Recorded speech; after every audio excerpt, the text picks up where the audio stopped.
I think after a year, we've had time to really think about it. And my feeling through all of it is it's not breaking news that Saudi Arabia is brutal. The breaking news for me is the way that the West has or hasn't acted since then.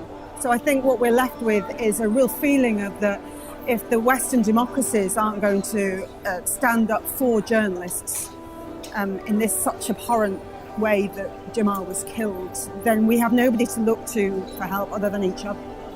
Jamal, of his immense, stature and influence as a human being, we think that it is important to celebrate his work and to encourage others to follow in his footsteps. Of course, the planned assassination of Jamal Khashoggi was a state crime of the most grotesque and ghastly event.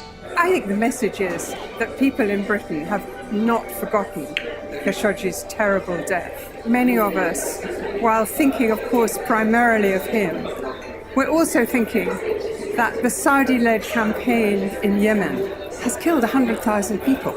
And the impact of this on everybody who does any thinking is so shocking. And the fact that the British government is complicit in this, we are selling arms to them, hand over fist.